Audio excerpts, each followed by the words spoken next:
Hey, just an opinion here. Thanks for tuning in. Not long ago, I told you about the 4 rules of gun safety, and I was specifically addressing new gun owners, and probably even more specifically new handgun owners, of which there are many right now in America. And so right now I want to take another step, and I want to talk to you about safe storage. The concept of safe storage can be a little bit controversial when you start talking about what's required by law and how much the government has a right to tell you how to store your property. But I think all of us share the same desire that we don't want any accidents to happen with a firearm, especially if we have other people in our household, and most especially if we have children in our household. So I'm not going to get into a lot of dialogue and debate about policy and opinion and things like that. They are what they are. You're welcome to your opinion as I am to mine. What I do want to talk about are things you may not be aware of, and that is some of the options that you have to safely store your handgun in your house. I will give you some opinion about which methods I like over others and some of the reasons why. Now, one thing you can do is you can go out and spend thousands of dollars on a gun safe that's about the size of a refrigerator. But there's a lot of reasons why that may not be the best solution for you, starting with it's incredibly expensive. Number 2, you may not have the space. You may not own the house or the apartment you live in, and you can't put something that big and heavy in it. Then there's also the question of access to those firearms. If you bought a firearm for personal protection in the home, you're going to want to have access to it at the drop of a hat. Now, obviously, the most safe way to store your firearm would be to dig a hole in the foundation of your house, put the gun in it and fill it with concrete and let it harden. But then you have absolutely no access to that firearm. So what we're always struggling with is to find the balance between safe storage, inaccessible to unauthorized people, and that's an important term, but still readily accessible to people who may need it when they need it. And if you go too far one way or the other, then you've created an imbalance. So we're always looking for that perfect balance, and it's an imperfect world. One simple option that I like is a small steel lockbox such as this that is specifically made for handgun storage. They're available in a few different sizes, and you can get them with either a key lock like you see here or a combination lock, or you can even get them with biometrics that'll work off of your fingerprint. There are new ones now that also use an RFID, which is a radio frequency device, and it would be a bracelet or a little something that you put on a key fob that would make it work. These boxes are inexpensive. They're very simple and easy to understand and operate. Of course, it's simply a locking box, but they may not be the best solution in terms of inability for somebody to break into or pry open. Most of them also come with a cable so that you can attach the box physically to either a big heavy piece of furniture in your house or something in your vehicle or whatever, to keep the box itself from being simply picked up and walked away with. This may not be the highest security level of storage, but it is going to be effective in keeping the gun away from other people in the household who you don't want to have access to it, as long as you keep good control over this. And that means it may not be as accessible to you when you need it. One level up from that, and one of my personal favorites, is this type of a storage box. This box, as you can see, it's fairly big and fairly heavy. It is made out of steel, and it has a large compartment, large padded compartment inside where you can put your handgun. You can also put spare magazines and ammunition, flashlight, other things that you might need in an emergency.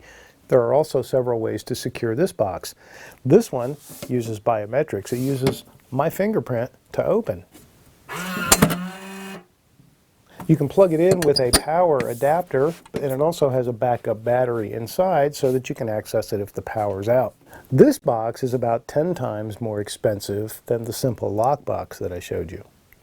But what if you don't want to have to go out and buy something, or maybe you just can't really afford to right now, or right now maybe you just don't have the ability to go out and do any shopping?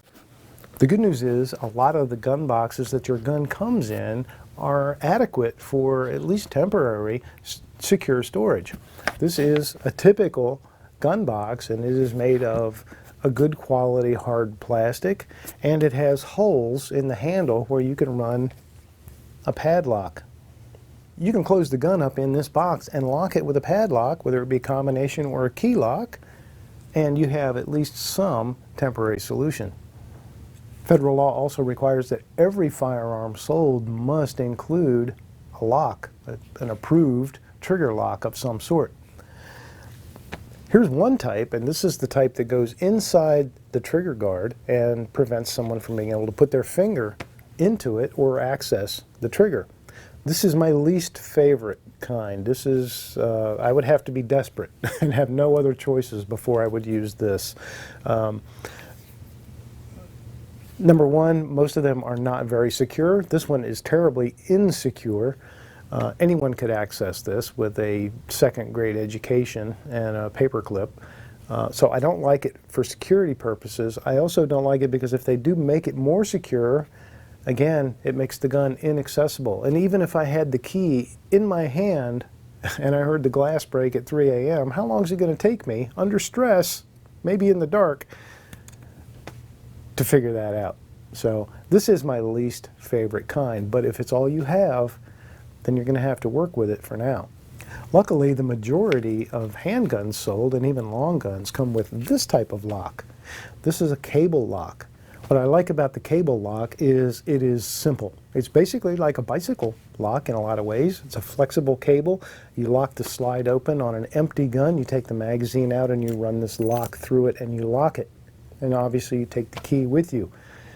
This prevents the gun from being used. You cannot load ammunition into this gun. Sure, somebody might be able to pick it up and they can access the trigger, but it's an empty gun and it's incapable of being loaded. These are free and they come with the guns when you buy them. And if you did not get one, if you bought your gun used, maybe from another individual or something like that, or you've borrowed someone's gun, and you need a lock like this, they are free. You can go to just about any gun store, probably would hand you one if you walked in and asked for one, but there are places you can get them for free, and I can put links down below. I'll try and do that. So I hope this short video helped you to understand some of the choices you have available to you for securing your firearm and storing it secure. Again, there's really no excuse for not having budget or being able to go shopping or anything like that. You should have gotten a lock. When you got your gun, it's very important to learn how to use it, decide where you're going to store the keys, if it's a lock that uses a key. If you live alone or you're a couple, you and your significant other both are equally entitled to have access to the firearm when you need it, you may not have nearly as much worry about secure storage as someone who has kids in the house or someone who has frequent visitors, or maybe he lives with a roommate, a situation like that. In those cases, you're going to have to be a little bit more careful. Okay, so try and figure out what your needs are, what option you think might work best for you, and do a little bit of homework. I hope I got you started with some of the options I showed you here. And remember, securing your new firearm is a very serious responsibility that you have to yourself, to your loved ones, your friends, and anybody else around. Good luck. If you have questions, post them below. I'll try and answer. I'm sure a lot of other folks will chime in and try and answer too. We want to help. Thanks for watching.